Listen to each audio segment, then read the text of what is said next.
The truth has a texture. I always thought it would feel like a slap or a shard of glass, something sharp and immediate. But it doesn't. Feels like velvet. Heavy, suffocating, and eerily soft. I discovered it on a Tuesday, which seems almost insultingly mundane. It wasn't a stormy night with howling wind, or a moment of dramatic confrontation. It was 2:47 in the afternoon. I was looking for the warranty on our blender, that stupid $600 Vitamix he'd insisted on, because the thing had started to smell like burnt rubber. My marriage, in retrospect, was a lot like that blender. High-end on the outside, but the internal mechanisms were grinding themselves to dust. Matthew, my Matthew, or the man I called Matthew, was at work. Or so I believed. He was a regional sales director for a medical supply company. A boring, stable job that explained the frequent golf trips and the occasional late night, wooing a client. I'd accepted it the way you accept the weather. It was just a fact of life with a man who wore starched blue shirts and left a faint trail of sandalwood cologne. The warranty wasn't in the household folder. It wasn't in appliances. I found myself in the back of the hall closet, that black hole where we threw the detritus of our lives. Old phone chargers, tax returns from 2019, a box of my college textbooks I swore I'd sell one day. At the very back, behind a spare comforter we never used because it was too heavy for the dryer, was a shoebox. It was a plain gray New Balance box. I almost didn't open it.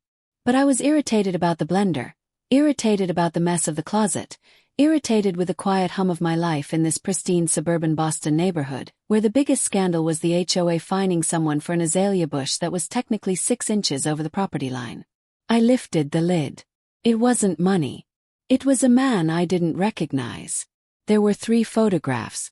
In the first, he was tanned, shirtless, standing on the bow of a boat, squinting into a sun that seemed harsher than any Massachusetts sun. He was thinner, leaner. There was a coiled energy in his posture, a tension in his jaw that the Matthew I knew never had. My Matthew was soft around the edges, a guy who liked craft beer and brisket. This man looked like he could kill you with the fishing rod he was holding and not lose a minute of sleep. The second photo was a group shot. A dozen people on a dock, holding up massive fish. He was in the center, arm around a stunning woman with dark hair and a smile that was all teeth. A predator's smile. On the back, in faded ink, was a single word. Panama. The third photo was the one that stopped my heart. It wasn't a photo at all, really. It was a laminated ID card. Badge. It had the seal of the United States Department of State on it. The name on it was not Matthew Paul Harris. It was Daniel James Croft. I stared at it for what felt like an hour. The air in the closet grew thin. I remember my knees started to ache from kneeling on the hardwood floor. My first thought was so absurdly domestic it almost makes me laugh now. I'll have to change the name on the joint bank account. My second thought was a slow, creeping dread that started at the base of my skull and trickled down my spine like ice water. I looked around the closet, at the neat rows of his shoes. His Brooks Brothers suits dry-cleaned and hanging in plastic. It was all a costume. Every single bit of it. I'm not a fool. Or at least I never thought I was. I'm Anna. I'm a graphic designer. I work from home. I have a very nice eye for kerning and color palettes. I married Matthew 6 years ago. We met at a wine bar in the North End. He was charming, a little shy, with a self-deprecating humor that made him seem safe. He told me he'd grown up in Oregon, that his parents had died in a car accident when he was in college, that he was an only child. He had no past that required investigating. He was a blank slate, and I'd painted a husband on it. I put everything back in the box. I slid it to the back of the shelf. I put the heavy comforter back. Closed the closet door. Then I walked to the kitchen, pulled a bottle of Sauvignon Blanc from the fridge, and poured myself a glass that was more like a fishbowl. My hands weren't shaking. That was the strange part. They were perfectly, terrifyingly still. I sat at the kitchen island, the one with the waterfall quartz edge we'd picked out together, and I spent the next 3 days pretending. It was the hardest performance of my life, and I wasn't even sure who I was pretending for anymore. For him or for myself. Matthew came home that Tuesday night, loosened his tie, kissed me on the cheek, and asked if I'd found the warranty for the blender. I said no, that I'd given up and would just buy a new one. He shrugged. That was the thing about Matthew. He shrugged at everything. It was part of his safe, unflappable charm. That night, while he slept beside me, I lay awake listening to the rhythm of his breathing. I'd always found it comforting, that steady metronomic sound. Now it sounded practiced, deliberate, like a man who had trained himself to breathe slowly to feign a deeper sleep than he actually felt. I started small. The next morning, while he was in the shower, I went into his home office. It was a room I rarely entered. It was his domain, neat to the point of obsession. Pens aligned, keyboard spotless. A single framed photo of us on the desk. I opened his laptop. Password protected. I tried his birthday, our anniversary. My birthday, the dog's name. Nothing. Then I tried Panama. The screen unlocked. My heart hammered so hard I was certain the sound of the shower would not cover it. I scrolled through his recent emails. They were what you'd expect from a regional sales director. Quarterly forecasts, invoices, polite exchanges about shipping logistics. It was too perfect. It was a set. Stage. Then I checked his sent folder. There was one email from 3 days ago, sent at 2 p.m., while I was knee-deep in the hall closet. The recipient was a name I didn't recognize. Elth Morales. The subject line was blank. The body contained only a single line. The package is secure. Awaiting instructions. Closed the laptop. My fingers left smudges on the lid, and I wiped them away with the hem of my shirt. I started noticing the gaps then. The little voids in his life that I'd always attributed to a man who was simply uncomplicated. He had no social media. He had no college friends he kept in touch with. He had no childhood photos anywhere in the house. When I'd asked early in our marriage, he'd said his parents' house had burned down when he was 20, taking everything with it. I'd cried for him. I'd held him. I'd been so goddamn sympathetic. On Thursday, I did something I'm not proud of. I took his golf bag from the garage. He never let me touch his golf bag. He said he was particular about the clubs, that he'd had them custom fitted. I unzipped the side pocket. There was a second phone. A cheap prepaid flip phone, the kind you buy at a convenience store with cash. Had one contact saved. The name was simply L. I didn't turn it on. I didn't need to. I already knew enough to know that I knew nothing at all. That night, over dinner, I'd made his favorite braised short ribs. I looked at him across the table. The candlelight caught his face. He was handsome in a conventional way. Sandy hair, blue eyes, a small scar above his left eyebrow that he said he'd gotten falling off a bike as a kid. I'd kissed that scar 100 times. Now I wondered if it was from a bike or from something else entirely. Something involving the sun-scorched boat in the photograph. "You're quiet," he said, cutting into his meat. "Just tired," I said. "Long week." He reached across the table and took my hand. His palm was warm, dry, familiar. "You know I love you, right?" "Of course," I said. And I smiled. And I kept smiling as I pulled my hand away to reach for my wine glass, because if he held it any longer, I was certain he would feel my pulse racing and know that his wife had just become his enemy. That night I started a new file on my computer. I didn't label it anything obvious. I called it Blender Warranty Search. I wrote down everything. The name Daniel James Croft, the Panama photos, the email, the second phone, the scar, the missing past. I documented it like I was laying out a design brief. Clean, organized, meticulous. Then I opened a private browser and searched for Daniel James Croft. Nothing. No social media, no news articles, no LinkedIn. It was as if the man didn't exist. Or as if he'd been meticulously erased. I searched for Panama plus State Department. I scrolled through pages of diplomatic cables, tourism ads, and one old news article about a DEA operation in the early 2000s. Nothing relevant. I closed the browser and stared at the blank wall of my home office. Somewhere in the house, I heard him moving around. The floorboards creaked in a pattern I'd memorized over 6 years. He was going to the garage. I heard the garage door open. Then I heard his car start and pull out of the driveway at 10:47 p.m. He'd said he was going to bed early. He'd kissed my forehead, told me not to stay up too late working. I walked to the garage. His golf bag was still there, leaning against the wall. I opened the side pocket. The flip phone was gone. I stood in the garage for a long time after he left. The air smelled of gasoline and the faint sweet rot of the bag of grass clippings he kept meaning to take to the dump. My hand was still inside the golf bag pocket, fingers brushing against the empty space where the flip phone had been. He'd known. Or he'd suspected. Or he was simply in the habit of checking his secrets the way other men checked their watch. I pulled my hand out slowly, as if the bag might bite me. Then I went back inside, locked the door behind me, and sat on the couch in the dark living room. The clock on the microwave read 10:52 p.m. I watched the minutes tick forward, each one a tiny detonation in my chest. He came back at 12:17 a.m. I know the exact time because I was still on the couch, pretending to be asleep under a throw blanket. The garage door rumbled up, then down. His footsteps in the mudroom. The jingle of his keys as he hung them on the hook. Then the soft pad of his feet across the hardwood. He paused at the entrance to the living room. I could feel him looking at me. I kept my breathing steady, my eyes closed, my face slack. After what felt like a year, he moved on. I heard him go upstairs, the creak of the third step from the bottom that I'd been meaning to fix for 2 years. Then silence. I didn't sleep. I lay there until the first gray light of dawn bled through the curtains, and I made a decision. I wasn't going to confront him. I wasn't going to pack a bag and flee to my sister's house in Portland.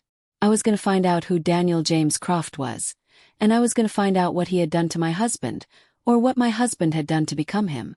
The next morning was a Friday. He made coffee, the same ritual he'd done every morning for 6 years. He ground the beans, he filled the French press. He poured my mug with the exact amount of oat milk I liked. He handed it to me with a smile that crinkled the corners of his eyes. "You were up late," he said. "I saw you on the couch. Rough night." "Just couldn't sleep," I said, wrapping my hands around the warm ceramic. "You went out." He didn't flinch. "Couldn't sleep either. Took a drive. Clears my head." Drive. At 11 o'clock at night. To where? To meet El Morales. To drop off the phone. To do something that required him to be a man named Daniel Croft instead of Matthew Harris. I nodded, taking a sip. "Did it help?" "It always does." He kissed the top of my head. "I'm going to play 9 holes this afternoon.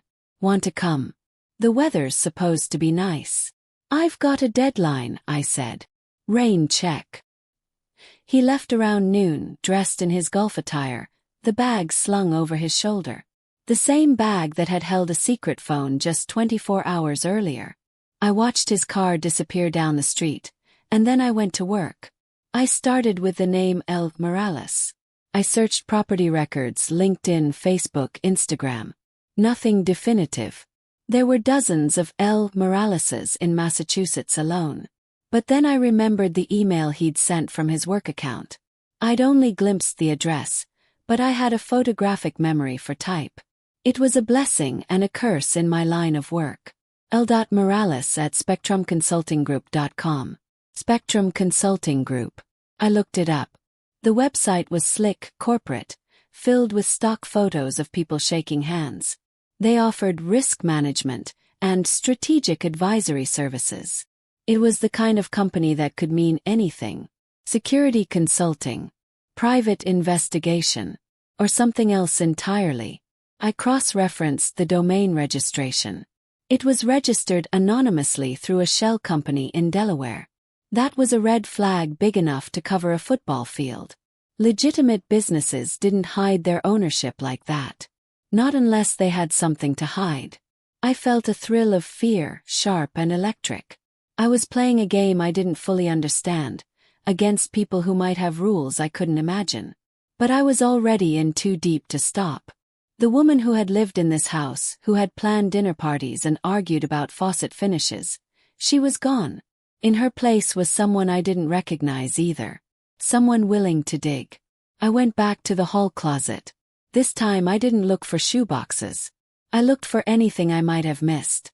I ran my hands along the underside of shelves, felt behind baseboards, examined the pockets of coats we hadn't worn in seasons.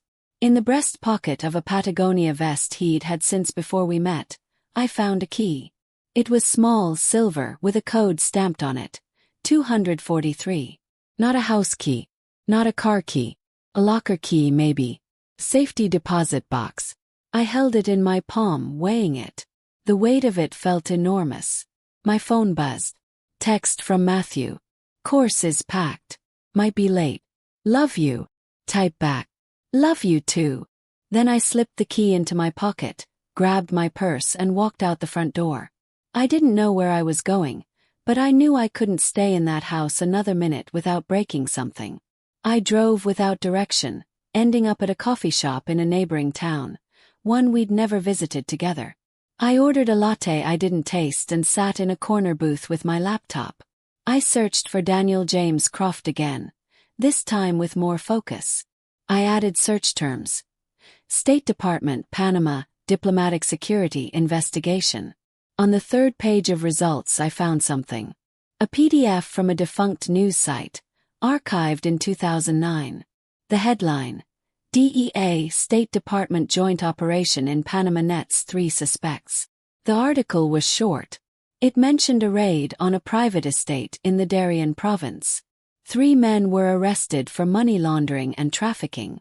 No names were listed, just sources close to the investigation. But at the bottom there was a photo.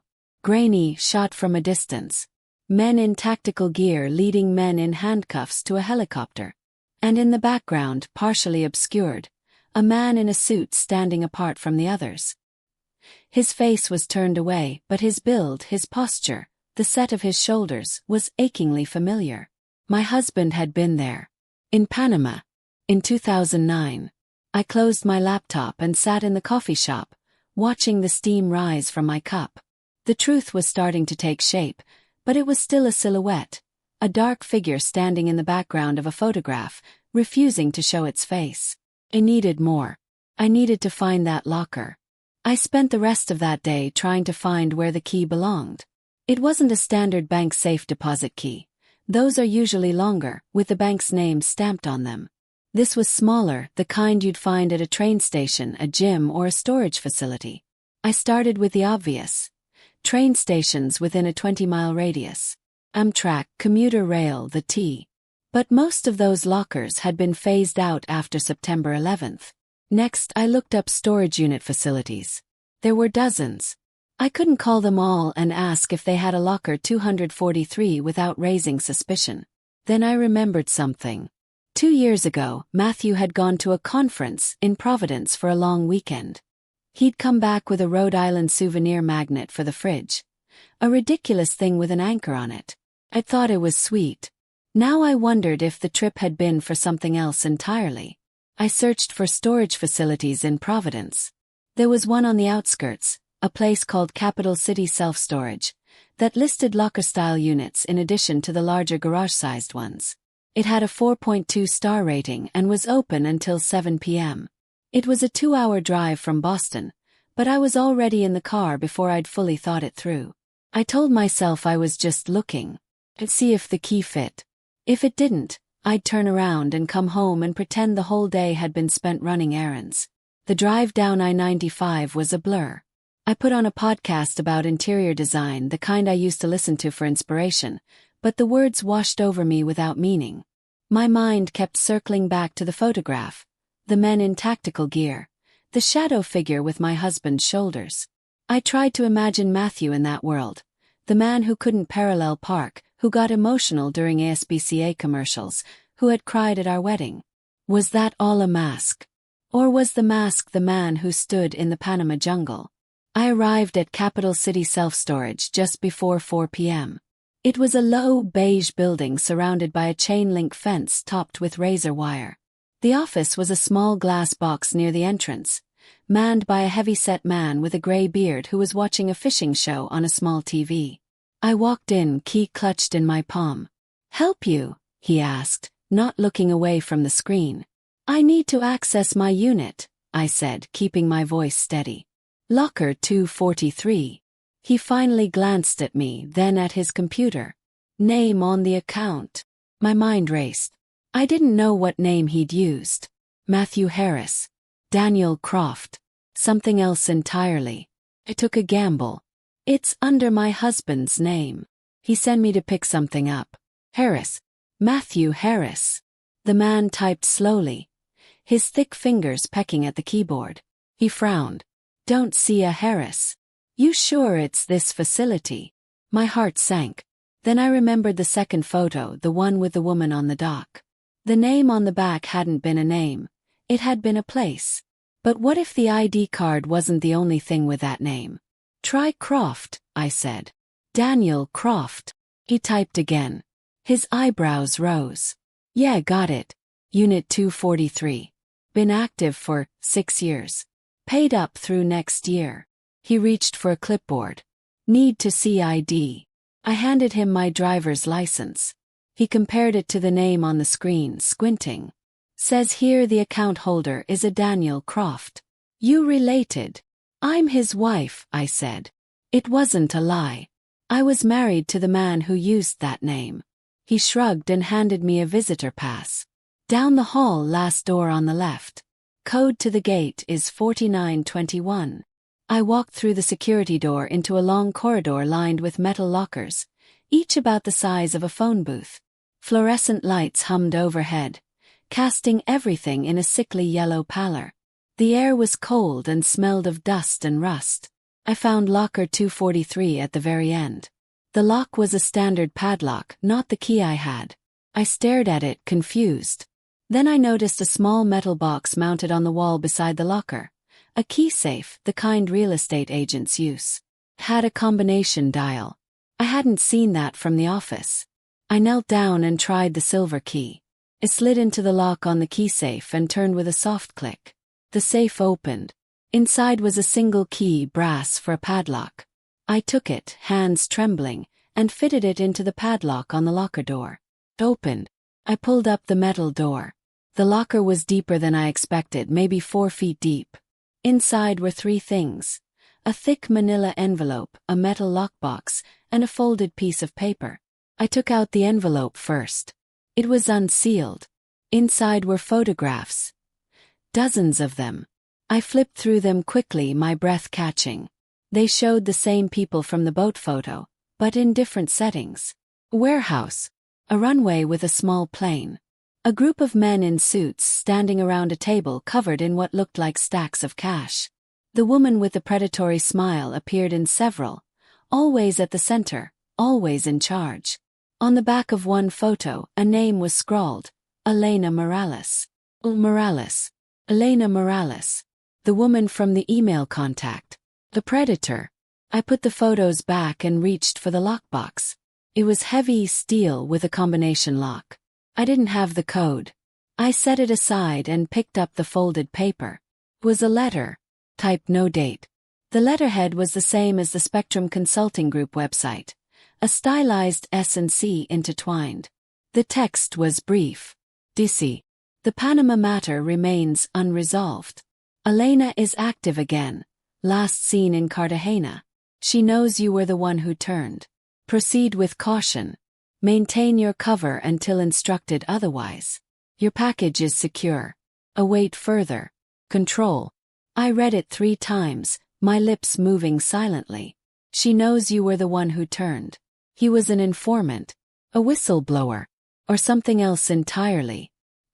He'd been part of something in Panama. Something involving Elena Morales and money and planes, and he'd turned. And now he was hiding. Hiding as Matthew Harris, regional sales director. Husband to a graphic designer who didn't know her own life was a lie. I sat back on my heels, the cold concrete biting through my jeans. The locker, the key, the letter. It was all part of his escape. He'd kept it as insurance, or maybe as a lifeline. A way to prove who he really was if the time ever came. The fluorescent light above me flickered. I looked up, and in that split second, I heard footsteps echoing down the corridor. Not casual, aimless footsteps. Purposeful. 2 people, maybe 3. Coming my way. I moved on instinct. I shoved the envelope, the lockbox, and the letter back into the locker, slammed the door, and snapped the padlock shut. I threw the key safe closed, the silver key still inside. I stood up, smoothed my shirt, and turned toward the entrance of the corridor, my heart slamming against my ribs. 2 men rounded the corner. They were in dark suits, crisp, out of place in a storage facility. One was tall, with a shaved head and a coiled intensity. The other was shorter, stocky, with a phone pressed to his ear. They stopped when they saw me. Tall one smiled. It didn't reach his eyes. "Ma'am," he said. "We're looking for locker 243. You wouldn't happen to know anything about that, would you?" I forced myself to breathe, to look confused, to be Anna the graphic designer, who didn't know anything about anything. "I'm sorry," I said, stepping forward, my voice light and apologetic. "I think I took a wrong turn.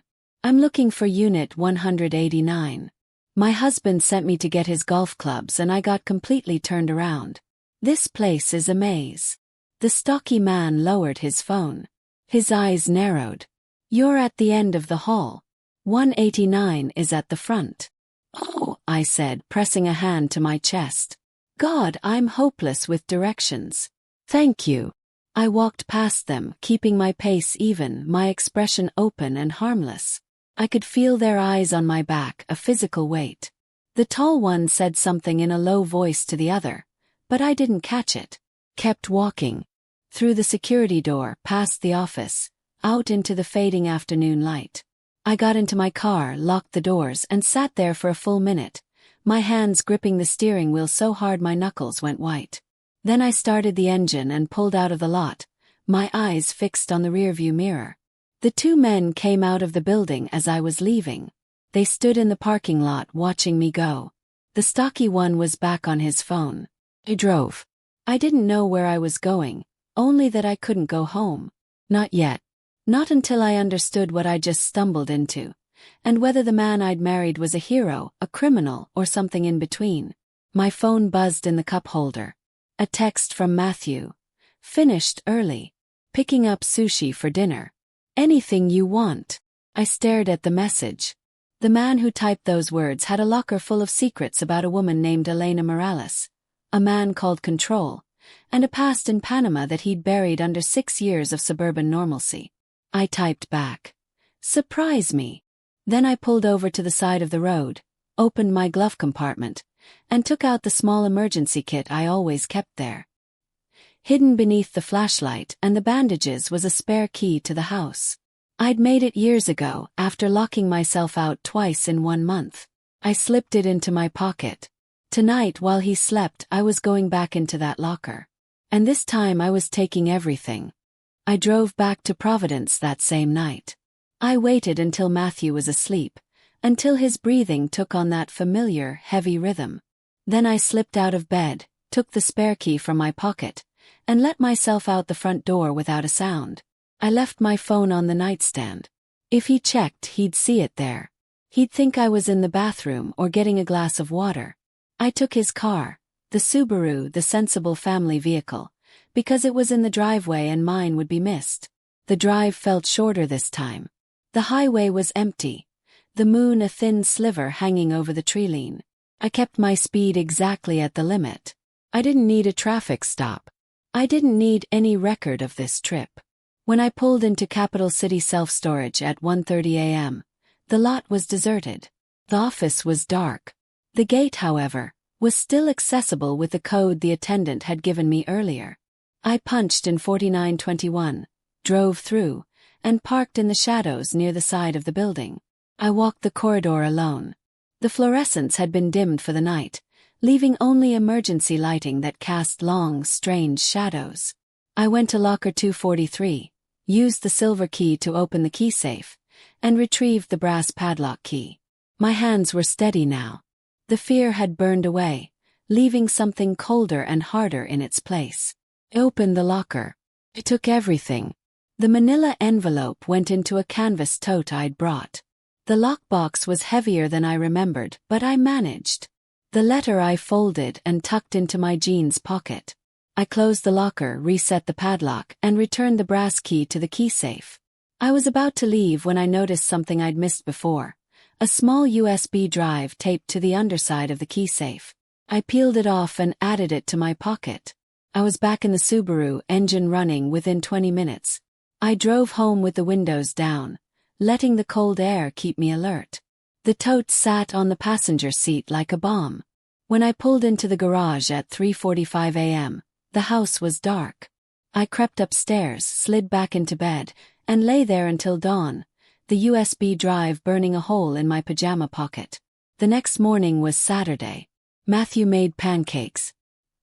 He was in an unusually good mood, humming something under his breath, flipping batter with the ease of a man who had no idea his wife had just excavated his past life from a storage unit in Rhode Island. "You were up early," he said, sliding a plate in front of me. "I heard the garage door around 4. I froze for a fraction of a second. Then I picked up my fork. Couldn't sleep. Went for a drive." He poured himself coffee. "Where to?" "Nowhere. Just drove." Took a bite. The pancake tasted like cardboard. He sat across from me, cradling his mug. His blue eyes were clear, untroubled.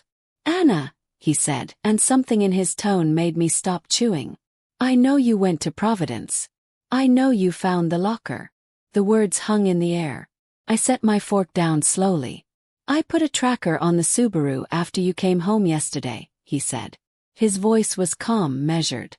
The voice of a man who had been trained to speak in exactly this tone. "I've had it on there for years. Old habit. I'm sorry." I stared at him.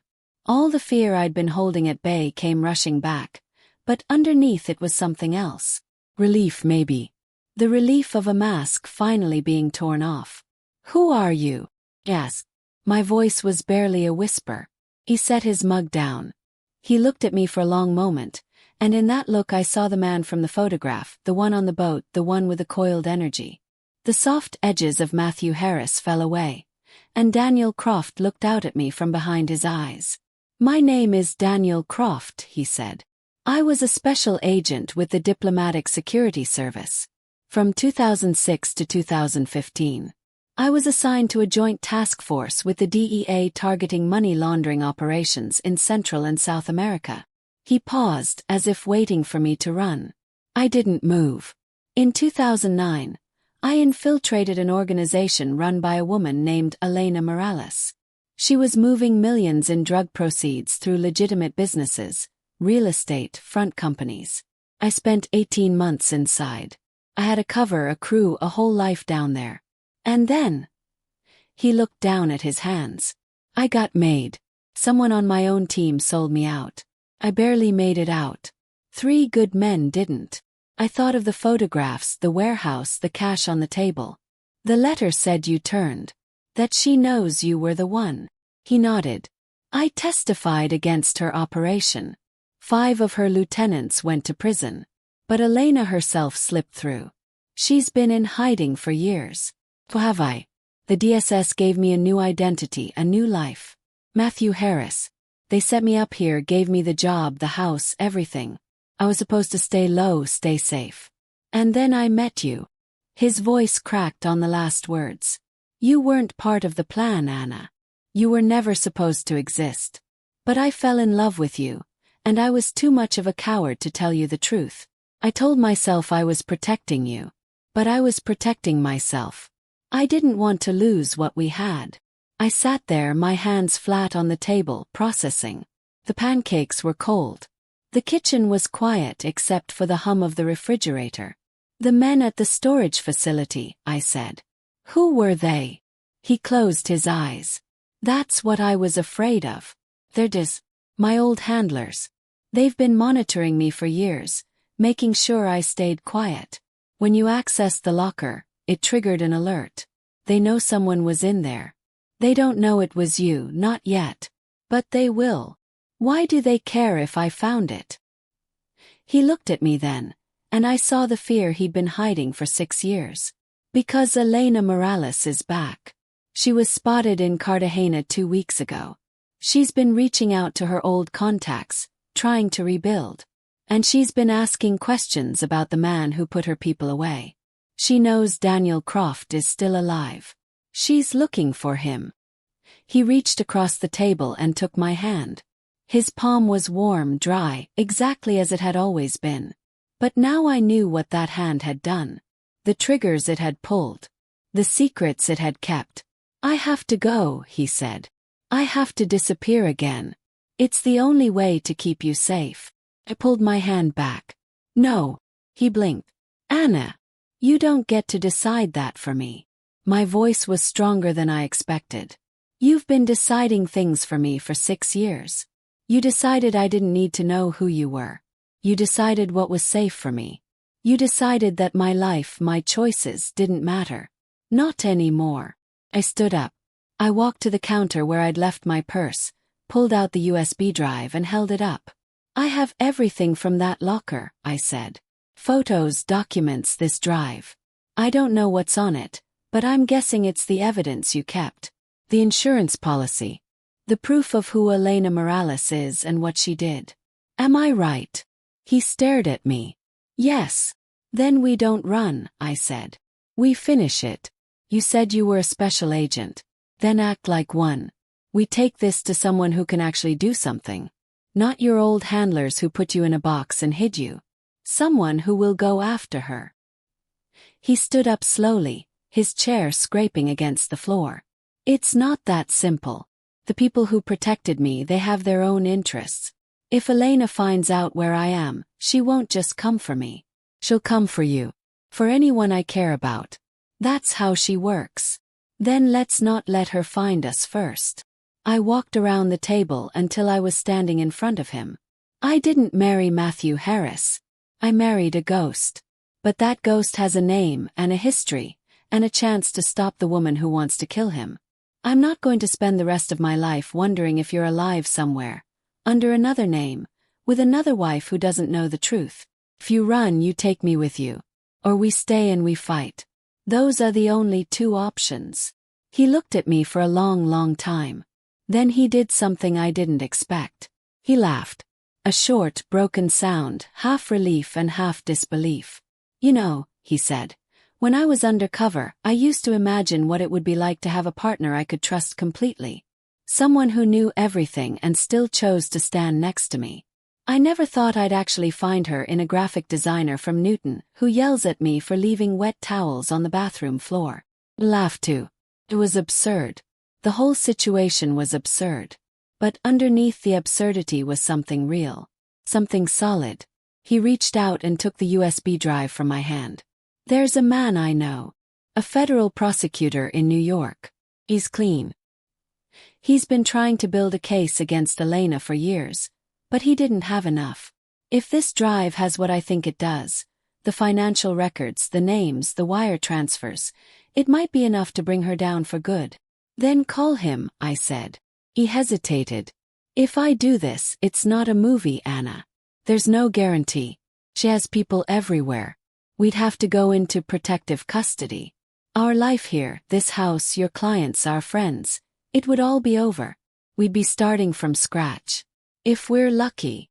I looked around the kitchen. The quartz countertops. The pot rack we'd argued about for months before he finally installed it. The photo magnets on the fridge from vacations that now seemed like scenes from someone else's life. "I don't care about the house," I said. "I care about you. The real you. Not the one who hides in golf bags and storage lockers. The one who went into a jungle to stop a monster.